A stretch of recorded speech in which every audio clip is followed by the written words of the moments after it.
al debatir el listado de personas aspirantes a cargos en el Poder Judicial en la Cámara de Diputados, el narcodiputado del narco-PRI, Emilio Suárez, espetó demagogo y falaz que la reforma judicial y la elección de jueces es una supuesta simulación, producto de un proceso disque plagado de irregularidades y desaseo. Sostuvo el delirio de que el acuerdo pretende supuestamente desmantelar al Poder Judicial y que la elección carecerá de legitimidad debido a la disque baja participación estimada entre el 8 y el 15% del padrón electoral. Finalmente, alucinando, criticó que el proceso disque favoreció a personas cercanas al gobierno y que está lleno de inconsistencias, concluyó su cantaleta narco-opositora. Tras escuchar las falacias y sandeces de otro gato de Alito y el señor X, el diputado del PT, Reginaldo Sandoval, defendió con contundencia la reforma al Poder Judicial como un proceso inédito y novedoso que México mostrará al mundo. Destacó tajante que esta reforma permitirá que no solo los poderes legislativo y ejecutivo sean elegidos por el pueblo, sino también el Poder Judicial, lo que el PT siempre ha promovido en su programa de acción. Concluyó contundente, entre otras cosas, para acabar con las mentiras del MacPrián contra la elección judicial. Veamos enseguida cómo otro mandadero de Alito recibe una brutal cátedra de Reginaldo, el compa de Noroña, por atacar la elección judicial como le manda su amo, el narcoampón Claudio X González. Gracias, presidenta. Adelante. Compañeras, compañeros, el acuerdo que hoy se somete a consideración de esta soberanía sobre la remisión del listado de aspirantes idóneos para participar en el proceso de elección del Poder Judicial pinta de cuerpo entero lo que hemos venido anunciando y condenando desde el día 1. La reforma judicial y la elección de personas juzgadoras cristaliza un ejercicio de captura y simulación que pasará a la historia de nuestro país. Los llamados a la prudencia y a la mesura no encontraron asidero. Este acuerdo es cabal expresión de un ejercicio de desaseo e improvisación que sigue la lógica de desmantelar el Poder Judicial mediante un proceso plagado de irregularidades e inconsistencias. Desde la reforma constitucional y la aprobación de las leyes secundarias, la regulación del proceso electivo está construido a la luz de un concierto de discrepancias normativas, vacíos operativos, contradicciones estructurales que efectivamente han derivado en una crisis institucional en perjuicio de la división de poderes y la certeza electoral de nuestro sistema democrático. Hoy, la ley no ofrece respuestas frente a los retos operativos relativos a la organización de la elección, particularmente en cuanto al rediseño de la geografía electoral y a la armonización del modelo de comunicación política. Tampoco ofrece soluciones para prevenir y sancionar adecuadamente la intromisión de recursos de procedencia ilícita en la elección. A pesar de los llamados a la reflexión, esta soberanía dio causa a un ejercicio que de manera irreparable socava todos los principios rectores que en el transcurso de las décadas nos han permitido contar con un sistema electoral que garantiza certeza, imparcialidad y objetividad, al tiempo de ir en contra de la literalidad del texto constitucional, en detrimento de lo que se definió y estableció en términos de la reforma. En tal telón de fondo, me abocaré a estructurar las 5 verdades incómodas que enmarcan la posición del PRI en estricta defensa de la democracia constitucional y el Estado de Derecho frente a la mal llamada reforma judicial y al fraude que implica la elección de juzgadores. Primero, esta no es una reforma que genera justicia. La reforma judicial no tocó temas torales para mejorar la justicia, como legislar en materia de justicia cívica y cotidiana, a pesar de que es precisamente en dicho ámbito en donde nace el clamor de justicia por parte de la gente. Los cambios constitucionales y legales en nada reformaron las fiscalías y los ministerios públicos, siendo que tales instancias representan el espacio en donde se engendran los mayores vicios en materia de procuración y administración de justicia. Segundo, la elección es una gran simulación. Como lo hemos venido señalando, se trata de una pantalla para justificar el asalto al Poder Judicial por parte del gobierno.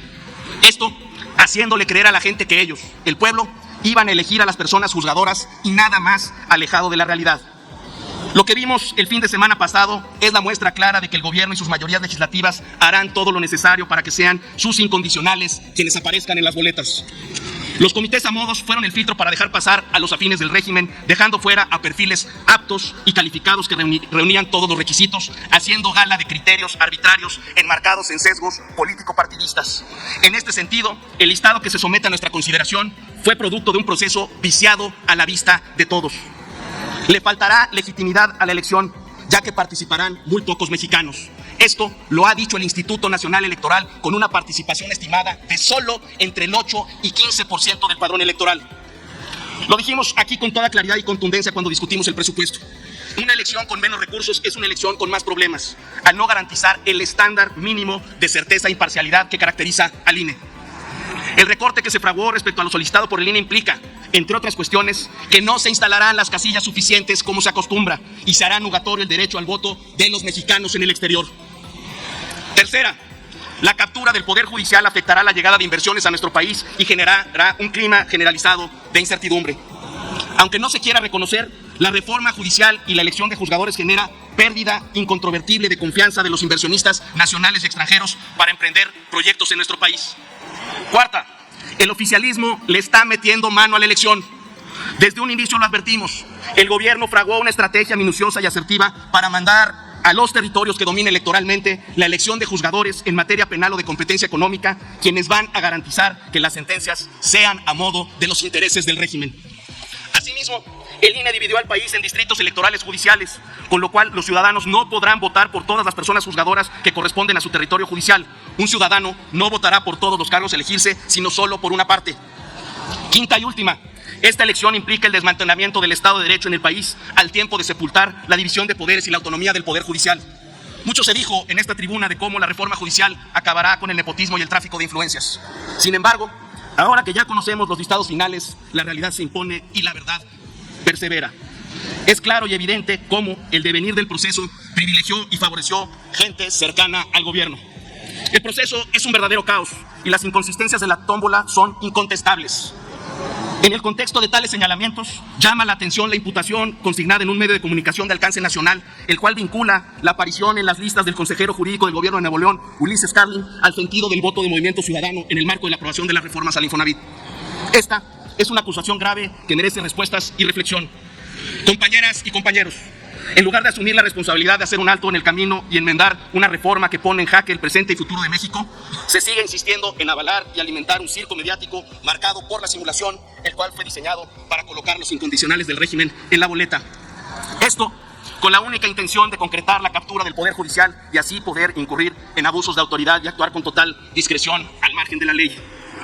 Lo que mal empieza, mal acaba, y por ello el PRI no acompañará un acuerdo que confirma la pretensión de aniquilar la división de poderes y por consiguiente cancelar el Estado de Derecho en nuestro país. Y aquí la gran pregunta es, ¿qué va a ser de la justicia mexicana?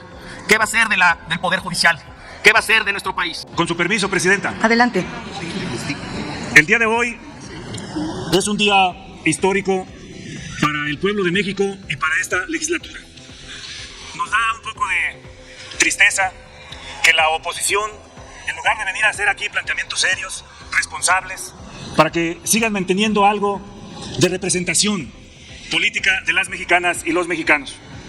Pero después de escuchar aquí a MC y sobre todo al PRI, no tengo ninguna duda de que en la próxima elección sufrirán un descalabro más en las urnas, porque el pueblo de México sabe perfectamente de qué se trata lo que se está haciendo. El día de hoy solo vamos a aprobar lo que nos mandata la Constitución, un paso más en el calendario que nos marcó la Constitución y que nos marca la ruta para llevar al pueblo de México a que elija a los ministros, los magistrados y los jueces. Eso debemos de decirle al pueblo de México que no lo va a detener por más que lo intente la oposición y por más que lo intentó la Suprema Corte. El pueblo de México elegirá a los magistrados, a los ministros y a los jueces sin ninguna duda. También debo decir que es un proceso inédito, es un proceso novedoso, es un proceso único, es un proceso que México expondrá ante el mundo, que no solo el Poder Legislativo y el Poder Judicial los elige la gente, los elige el pueblo, también al Poder Judicial sin ninguna duda. Por eso debo de decir con toda claridad que en el caso de nuestro grupo parlamentario, en el caso de nuestro partido, siempre hemos mantenido la lucha por instalar lo más que se pueda en democracia participativa. Por eso lo tenemos en nuestro programa de acción, que los tres poderes sean electos por el pueblo de forma libre y directa. Y ahora lo vamos a lograr el 1 de junio de este año sin ninguna duda. Debo decir también que hoy, justamente hoy, estamos celebrando el aniversario del nacimiento de nuestra Constitución vigente. Hoy, 5 de febrero, estamos celebrando que apareciera por primera vez también en el siglo una Constitución de carácter social y que la Cuarta Transformación resolvimos ir a rescatar el corazón de esa Constitución. A estas alturas llevamos 96 artículos reformados, de esos que durante 36 años de modelo neoliberal lo pusieron en la ruta de la privatización en la ruta de desaparición del Estado y ponerlo todo en función del mercado. Nosotros vamos en la ruta de poner en la Constitución la conducción del Estado en la economía y en el bienestar, y no tenemos ninguna duda de que todo lo que hemos hecho hasta ahora, más esto que vamos a votar hoy, va en la ruta de combatir la desigualdad y de combatir la injusticia. Y con esto que estamos haciendo, también no tengo ninguna duda de que vamos a recuperar el Poder Judicial y ponerlo al servicio del pueblo de México y quitárselo y arrebatárselo a la oligarquía privatizadora.